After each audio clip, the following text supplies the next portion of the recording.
चलिए सुर्खियों के बाद आगे बढ़ते हैं। मातृभूमि में उत्तर प्रदेश में योगी सरकार ने जनसंख्या नियंत्रण के लिए कानून की घोषणा की तो जुबानी जंग बिहार में शुरू हो गई। बिहार की एनडीए सरकार में मुख्यमंत्री और उप मुख्यमंत्री के बयानों में ही विरोधाभास साफ साफ देखा जा सकता है, सुना जा सकता है। नीतीश कुमार ने कल कहा कि जनसंख्या को कानून से नहीं रोक सकते और अब बीजेपी नीतीश को नसीहत देने में लगी हुई है। हमारी रिपोर्ट देखिए।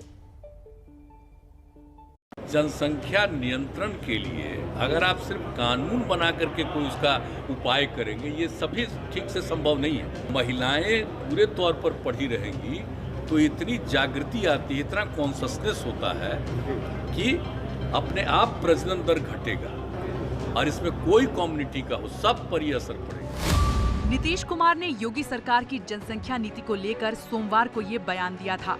इस बयान के बाद से ही बिहार में बीजेपी और जेडीयू के बीच जुबानी जंग तेज हो गई है। नीतीश सरकार में डिप्टी सीएम रेणु देवी ने बाकायदा प्रेस रिलीज जारी कर कहा कि बिहार में भी यूपी की तरह जनसंख्या नीति बनाने की जरूरत है। एबीपी न्यूज के बिहार ब्यूरो चीफ प्रकाश कुमार ने आज जब बीजेपी के प्रदेश प्रवक्ता निखिल आनंद से बात की तो उन्होंने भी पार्टी का स्टैंड साफ करते हुए कहा कि देर सवेर बिहार में भी इसकी जरूरत है। भारतीय जनता पार्टी ऐसा मानती है कि जनसंख्या नियंत्रण, यूनिफॉर्म सिविल कोड जैसे सवाल देश के अहम सवाल हैं जिस पर पॉलिसी इनिशिएशन होना चाहिए। आज नहीं तो कल होगा। वहां के मुख्यमंत्री योगी आदित्यनाथ जी ने जनसंख्या नियंत्रण को लेकर के जो पॉलिसी इनिशिएशन किया है उसका हम समर्थन करते हैं, उसको अप्रिशिएट करते हैं। नीतीश ने बीजेपी से अलग लाइन ली तो बिहार बीजेपी खुलकर योगी सरकार के साथ खड़ी हो गई। अब जेडीयू के नेता कह रहे हैं कि बिहार में जनसंख्या नीति की जरूरत नहीं है।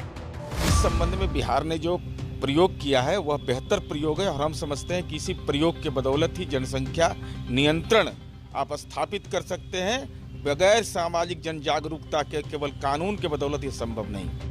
बीजेपी और जेडीयू दोनों बिहार में सत्ता के सहयोगी हैं, लेकिन जिस तरह से जनसंख्या नीति पर दोनों आमने सामने आए हैं उसके बाद सवाल उठने लगे हैं कि क्या बिहार की राजनीति में उथल-पुथल के संकेत दिख रहे हैं। जानने वाली बात ये है कि बिहार में बीजेपी एनडीए में सबसे बड़ी पार्टी है और बीजेपी के सहयोग से ही नीतीश कुमार बिहार के सीएम हैं। अब मुख्य विपक्षी पार्टी आरजेडी इस मुद्दे को लेकर नीतीश कुमार को घेर रही है और बीजेपी से अलग होने की मांग कर रही है।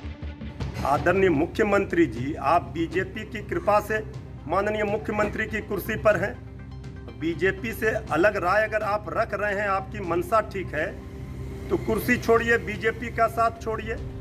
और बात अब सिर्फ यूपी सरकार की जनसंख्या नीति की नहीं रह गई है। राज्यसभा के बिहार से ही बीजेपी सांसद राकेश सिन्हा संसद सत्र के दौरान प्राइवेट मेंबर बिल लाने वाले हैं और राकेश सिन्हा तो नीतीश कुमार से कह रहे हैं कि उन्हें समझाना चाहिए कि कानून की जरूरत क्यों है। उन्हें देश को बताना पड़ेगा कि आने वाले दशकों में संसाधन और जनसंख्या का समानुपात कैसे रहेगा। इसलिए जो मैं प्राइवेट मेंबर बिल लाया हूँ, उस प्राइवेट मेंबर बिल में मैंने एक प्रावधान दिया है। जनसंख्या कानून बनने के 18 महीने बाद तक इस कानून का कोई भी दमनकारी पक्ष है, जो रोकने के लिए पक्ष है, वह लागू नहीं हो। केंद्रीय मंत्री गिरिराज सिंह तो जनसंख्या नीति के बड़े पैरोकार हैं और अब उन्होंने नीतीश कुमार की राय पर अपना निशाना भी साधा है। योगी जी की सरकार को धन्यवाद देता हूँ जो इतना बड़ा कदम उठाने का काम किया है। इससे जात, धर्म, राजनीति, वोट बैंक को अलग करके देखना। कुल मिलाकर मामला ये है कि जनसंख्या नियंत्रण की नीति की मांग बीजेपी पहले से करती रही है। यूपी सरकार इस पर चुनाव से ठीक पहले आगे बढ़ रही है तो विपक्ष के साथ साथ उसके सहयोगी भी सवाल उठा रहे हैं। तो जनसंख्या नियंत्रण को लेकर एक तरफ जहां बिहार एनडीए में घमासान चल रहा है तो दूसरी तरफ योगी सरकार की नई जनसंख्या नीति की बात पर उत्तर प्रदेश में सियासत गर्मा गई है। बीएसपी सुप्रीमो मायावती इसे योगी सरकार का चुनावी स्वार्थ कह रही हैं। मायावती ने ट्वीट करते हुए लिखा है कि यूपी के बीजेपी सरकार द्वारा जनसंख्या नियंत्रण के लिए नया बिल लाया जा रहा है। इस बिल के गुणदोष से ज्यादा राष्ट्रीय चिंता के प्रति गंभीरता और बिल की टाइमिंग यूपी सरकार की नीति और नीयत दोनों पर शक और सवाल खड़े कर रही है, क्योंकि इसमें लोगों को गंभीरता कम, चुनावी स्वार्थ ज्यादा नजर आ रहा है। 15 जुलाई को उत्तर प्रदेश के दौरे पर बनारस पहुंचेंगे प्रधानमंत्री मोदी और विधानसभा चुनाव की तैयारियों का बजाएंगे बिगुल। मुख्यमंत्री योगी आदित्यनाथ ने आज लिया तैयारियों का जायजा। गुरुवार को मोदी के बनारस दौरे से पहले ही आज मुख्यमंत्री योगी ने काशी विश्वनाथ मंदिर में पूजा अर्चना की।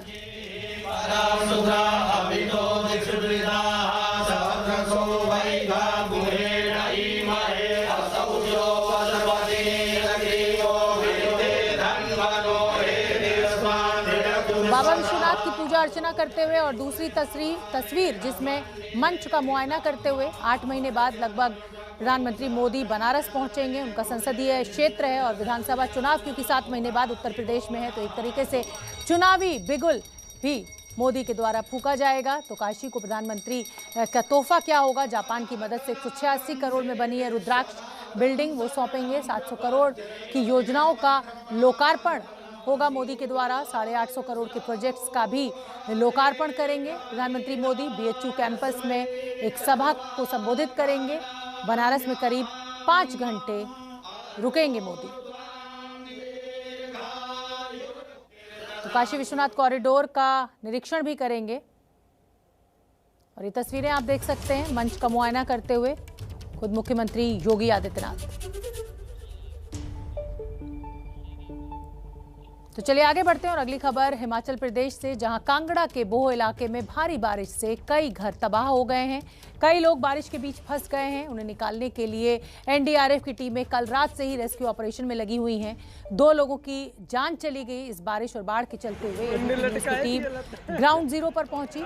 हमारे रिपोर्टर सचिन उस जगह पहुंचे जहां NDRF की टीम रेस्क्यू ऑपरेशन कर रही है। 5 लोगों को सुरक्षित निकाला गया है। 9 लोग अभी भी फंसे हुए हैं। मलबे में फंसने से 2 लोगों की जान चली गई।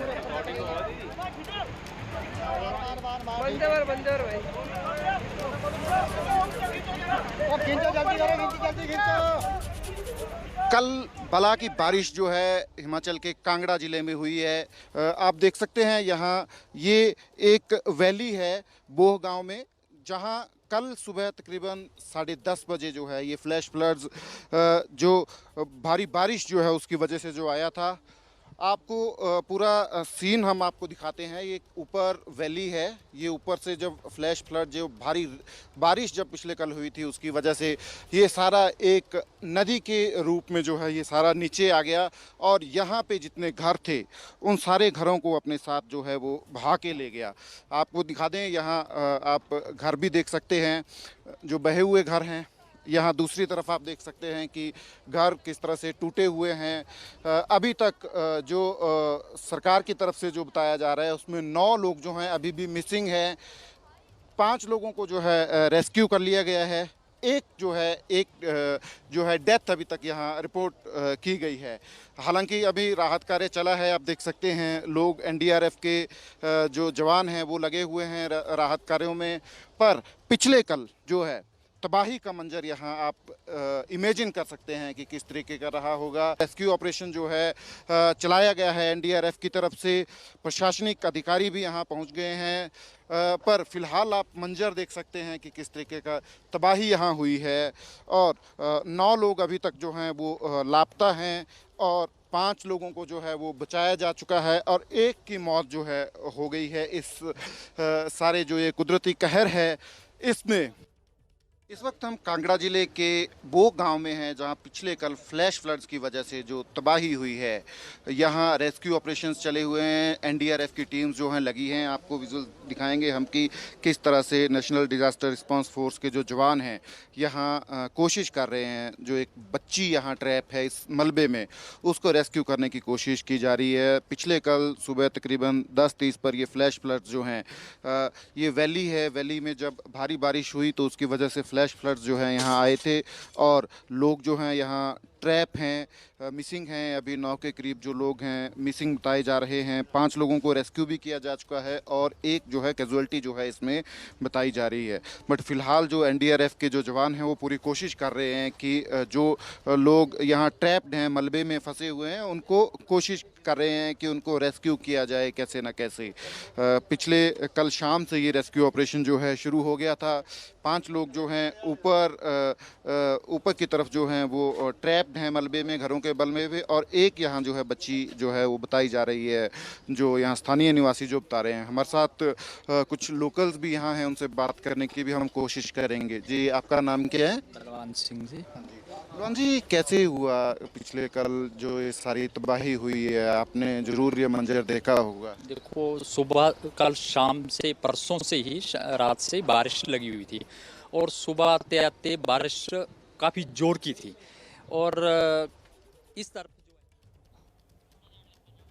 तो ये तस्वीरें आप देख सकते हैं। कल जिस तरीके से हिमाचल प्रदेश में कई जगह बादल फटने की घटना हुई और उस प्राकृतिक आपदा के चलते हुए कई लोगों को अपनी जान गंवानी पड़ी। रात भर एनडीआरएफ की टीमें रेस्क्यू में जुटी रहीं। दिन में जो तबाही बारिश ने और पानी ने मचाई थी, रेस्क्यू ऑपरेशन उसी को देखते हुए चलाया जा रहा है। बहुत लोग फंसे हुए हैं।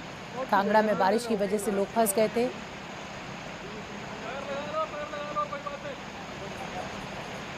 ब्रेक के बाद स्वागत है आपका। आप देख रहे हैं मातृभूमि। जम्मू कश्मीर के डोडा में बारिश के बाद कई जगह पानी भर गया, कई जगह कीचड़ जमा हो गई, कई वाहन इस पानी और कीचड़ में फंस गए। ऐसे में लोगों को भारी दिक्कतों का सामना करना पड़ रहा है। सिर्फ डोडा ही नहीं, जम्मू कश्मीर के कई इलाकों में भारी बारिश की वजह से बुरा हाल है। जनजीवन बुरी तरह से अस्त व्यस्त है। बहुत से टूरिस्ट इस समय जम्मू कश्मीर, हिमाचल प्रदेश और उत्तराखंड में मौजूद हैं। वो सभी फंस गए हैं। आप देख सकते हैं कैसे कीचड़ और पानी में ये कार फंस गई है और ये शख्स अपनी ज़िंदगी को खतरे में डाल रहा है। पानी का बहाव बहुत तेज़ है और पहाड़ी इलाकों पे अचानक पानी आ जाता है। तो ये तस्वीरें आप देखिए डोडा जम्मू कश्मीर की। कई जगह पर कीचड़ जमा हो गया है, पानी के साथ मिट्टी बहकर आती है पहाड़ों से। कार फंस गई है इसी कीचड़ और पानी में। जम्मू कश्मीर में बारिश के चलते जनजीवन बुरी तरह अस्त व्यस्त।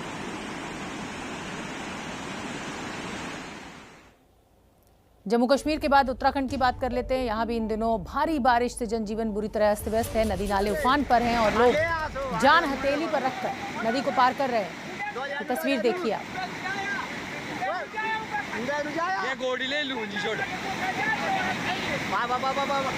डरावनी तस्वीरें हैं ये, आप देखिए। बहाव इतना तेज है। वो महिला एक बार बहते बहते बची, उसको पकड़ के जो पुरुष हैं परिवार के, वो ये नदी पार करा रहे हैं। लेकिन अंदाज़ा लगाइए कि किस तरह से अपनी जान ये खतरे में डाल रहे हैं।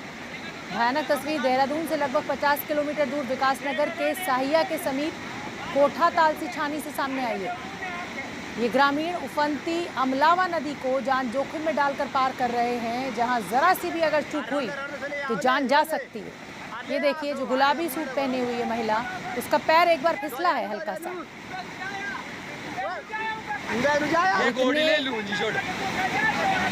तेज पानी के बहाव में जान जोखिम में डाल रहे हैं ये गांव वाले।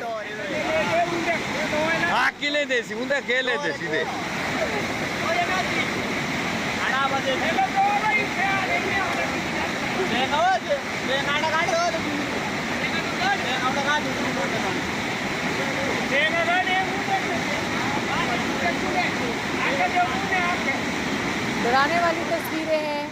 जान को इस तरह जोखिम में नहीं डालना चाहिए। इतना तेज बहाव पानी का, जरा सी चूक हुई नहीं कि जान गई नहीं। और कोई ऐसी रस्सी भी नहीं बंधी हुई है जिससे पकड़ के ये लोग पार कर रहे हो। डंडे इनके हाथ में हैं।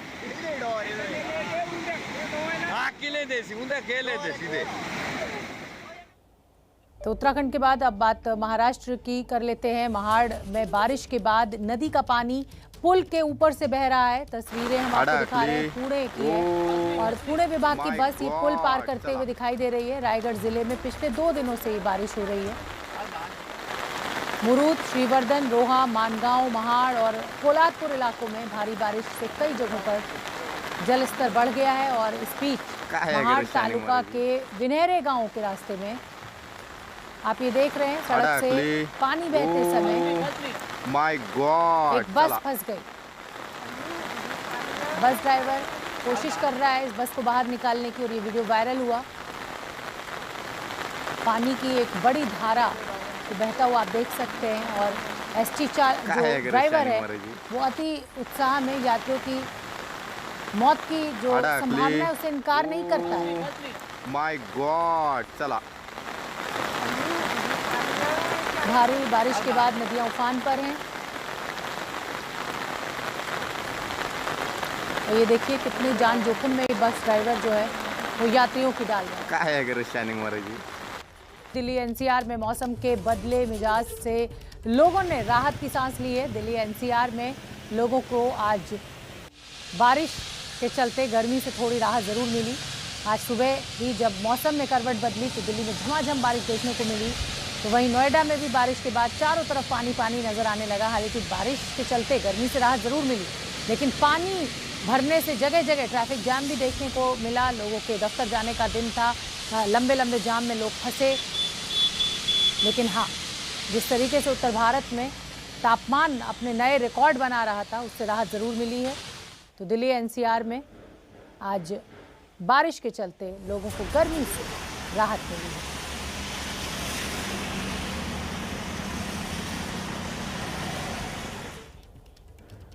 तो फिलहाल मातृभूमि में मेरे साथ इतना ही।